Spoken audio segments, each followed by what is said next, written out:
Ny mety toetry ny andro any an-dranomasina ny zoma 4 aprily 2022 amin'ny 9 maraina hatramin'ny asabotsy 5 aprily 2022 amin'ny 9 maraina. Tsy misy ny filazana manokana mikasika ny alin-drano. Ho an'ny morontsiraka atsinanana tanjony bombaomby hatrany amin'ny tanjona angotsy. Anorina tandrifin-drahona mahalana ny atsimo sambava. Avy atsimo ny rivotra ka hosivatra amin'ny 20 km isan'ora. Anotsabe ny ranomasina avy ny onja anodidina 20 metatra. Tanjona angotsy hatrany manoro.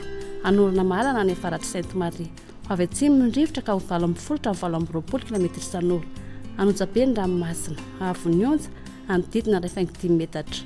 Manoratra ny Tolanaro. Anorina tandrifin-drahona ny tsimo ny Nosy-Varika. Avy atsimo na atsimo asanana ny rivotra ka hosivatra amin'ny 20 km isan'ora. Anotsabe ny ranomasina ahery indraindray any atsimo ny Vangaindrano. Avy ny onja 20 metatra. Hatratra 20 metatra manakaiky ny Tolanaro. Tolanaro hatrany amin'ny tanjona Foimena. Anorina tandrifin-drahona vitsy manakaiky ny Tolanaro. Avy atsimo asanana ny rivotra ka ho 20 hatramin'ny 70 km isan'ora. Anotsabe na ahery ny ranomasina avy ny onja 2 hatramin'ny 3 metatra. Ho an'ny morontsiraka andrefana tanjony Foimena hatrany amin'ny tanjona Kapo. Andro amina mitsitokotoko na hipalika amin'ny masoandro. Avy atsimo asanana ny rivotra ka ho 20 hatramin'ny 20 km isan'ora.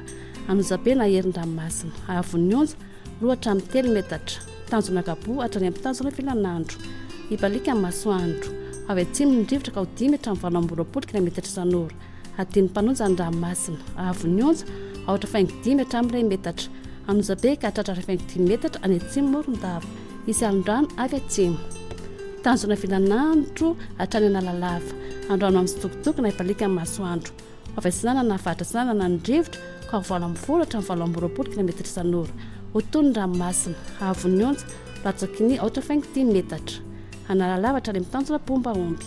Anorina tandrifin-drahona vitsy. Iovaova amin'ny fitsokan'ny rivotra ka hosivatra amin'ny 20 km isan'ora. Otony ny ranomasina avy ny onja latsaky ny aotra 20 metatra.